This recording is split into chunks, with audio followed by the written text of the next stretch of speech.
Salam saudaraku, terima kasih telah hadir untuk mengikuti pemberitaan firman Tuhan.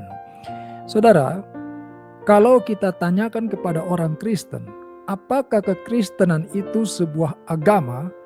Maka orang Kristen akan mengatakan kekristenan itu bukanlah agama. Tetapi saudaraku, tanpa disadari, orang Kristen justru banyak kali melakukan ritual-ritual keagamaan, saudara.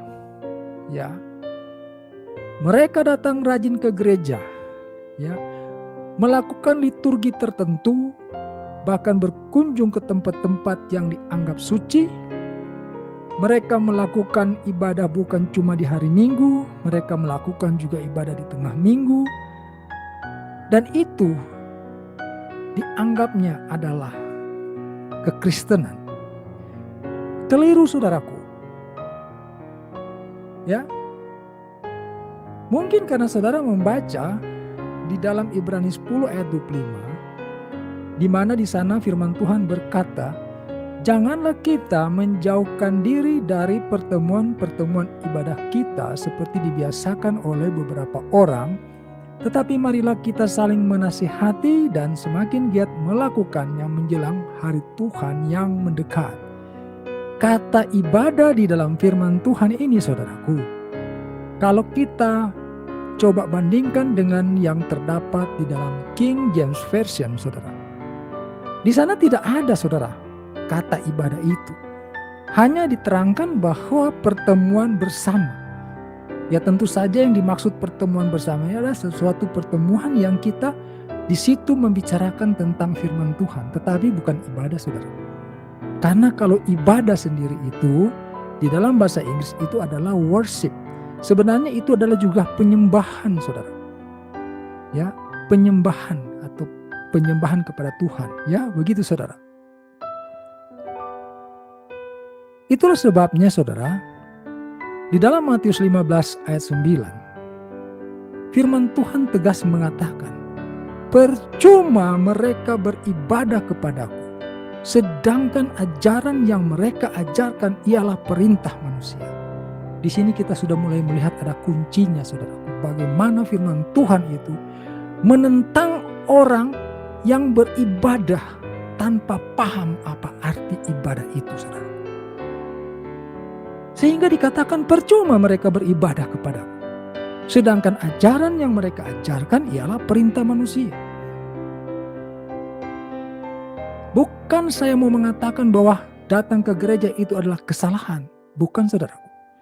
Gereja adalah tempat kita untuk belajar firman Tuhan. Di situ juga bisa dilaksanakan ibadah itu.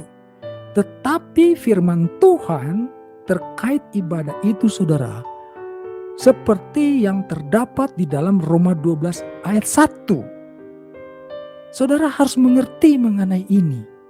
Ya, Roma 12 ayat 1, Paulus mengatakan, karena itu saudara-saudara, demi kemurahan Allah, aku menasihatkan kamu, supaya kamu mempersembahkan tubuhmu sebagai persembahan yang hidup, yang kudus, dan yang berkenan kepada Allah, itu adalah ibadahmu yang sejati.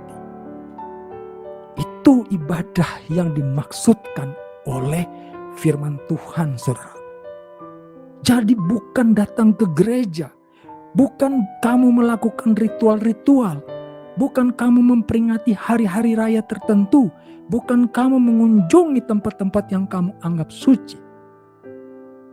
Kalau dikatakan di dalam Roma 12 ayat 1, yaitu mempersembahkan tubuhmu sebagai persembahan yang hidup, yang kudus, dan yang berkenan kepada Allah. Ini berbicara mengenai karakter, saudaraku. Sehingga setiap orang yang menerima Yesus harus memastikan karakter hidupnya berubah. Bukan tadinya tidak rajin ke gereja langsung rajin ke gereja. Bukan tadinya tidak melayani langsung melayani. Bukan tadinya tidak berdoa langsung berdoa. Karakter, saudaraku. Menurut Kamus Besar Bahasa Indonesia, karakter itu adalah sifat-sifat kejiwaan, akhlak, atau budi pekerti yang membedakan seseorang dari yang lain. Atau karakter juga bisa dipahami sebagai tabiat atau watak. Ini yang harus kita ubah, saudaraku. Manusia ketika jatuh dalam dosa kehilangan gambar Allah. Sehingga kedatangan Yesus Kristus ke dalam dunia ini, dia menjadi teladan bagaimana kita hidup supaya bisa berkenan di hadapan Bapa di sorga. Maka di dalam 1 Yohanes 2 ayat 6, firman Tuhan berkata, barang siapa mengatakan bahwa ia ada di dalam Dia, maksudnya Yesus, ia wajib hidup sama seperti Kristus telah hidup. Makanya itu penting sekali Yesus hadir dalam dunia ini. Dia hidup sebagaimana manusia untuk memberikan teladan kepada manusia. Karena Yesus hidup sebagai manusia dan dia tidak tercelah atau tidak terkontaminasi oleh dosa. Apakah manusia seperti kita ini dapat terbebas dari dosa? Ya, Yesus telah mati di kayu salib untuk membebaskan kita dari dosa. Dan untuk membentengi hidup kita agar tidak jatuh dalam dosa lagi, diberikannya kepada kita Roh Kudus yang akan memimpin hidup kita di dalam kebenaran. 1 Yohanes 2 ayat 6, saudaraku. Barang siapa mengatakan bahwa ia ada di dalam Yesus, ia wajib hidup sama seperti Kristus telah hidup. Ini kekristenan, saudara. Kalau kita mau mengatakan kekristenan bukan agama, maka inilah jawabannya. Memang kita bukan agama. Yesus datang menjadi teladan untuk hidup berkenan di hadapan Allah Bapa yang di sorga. Maka dikatakan di dalam Matius 15 ayat 9, percuma mereka beribadah kepadaku, sedangkan ajaran yang mereka ajarkan ialah perintah manusia. Kita melakukan berbagai macam kegiatan ritual keagamaan sebenarnya. Padahal yang dituntut oleh firman Tuhan adalah perbaikan atau perubahan karakter hidup. Ketika kita masih mengenal dosa, hidup kita berantakan, kita yang emosional, kita yang pendendam, kita yang sakit hati, kita yang mudah kecewa, segala macam atribut kita punya. Ketika kita mengenal Kristus, kita diajarkan kasih, kita diajarkan mengampuni. Kita hidup sebagaimana Kristus hidup. Jadi kalau kita mau mengatakan kekristenan itu bukan agama, seperti inilah kita harus melakukan kehidupan kita, saudaraku. 1 Yohanes 2 ayat 6. Barang siapa mengatakan bahwa ia ada di dalam Yesus, ia wajib hidup sama seperti Kristus telah hidup. Saudara boleh teliti bagaimana murid-murid Yesus, bahkan Rasul Paulus yang sangat terkenal itu. Apakah saudara bisa membaca di dalam kitab Alkitab itu bahwa mereka itu rajin ke gereja? Karakter mereka itu yang diubahkan. Paulus yang sebelumnya adalah seorang pembunuh orang Kristen, seorang keji, seorang kejam. Begitu mengenal Yesus, dia menjadi orang yang saleh, yang karakternya diubahkan. Dia bahkan yang diburu, saudara. Dia bahkan yang dipenjara. Perubahan karakter. Jadi kalau saudara telah mengenal Yesus dan saudara hanya sibuk ke gereja saja, sibuk melayani saja, hanya merasa berdoa adalah satu-satunya cara saudara berhubungan dengan Tuhan, saudara telah sesat, telah jalanmu menyimpang, saudara. Ya, sesat dalam arti kamu telah salah memahami kekristenan itu, sehingga kamu salah memperlakukan hidupmu. Kamu telah berperilaku seperti orang-orang yang beragama. Roma 12 ayat 1. Karena itu saudara-saudara, demi kemurahan Allah aku menasihatkan kamu, supaya kamu mempersembahkan tubuhmu sebagai persembahan yang hidup, yang kudus, dan yang berkenan kepada Allah, itu adalah ibadahmu yang sejati. Jadi kalau kita mau beribadah pada Bapa kita yang di surga, yaitu kita memberikan tubuh kita, artinya hidup dengan karakter, saudaraku, karakter Kristus. Ya, begitulah kita beribadah, saudara.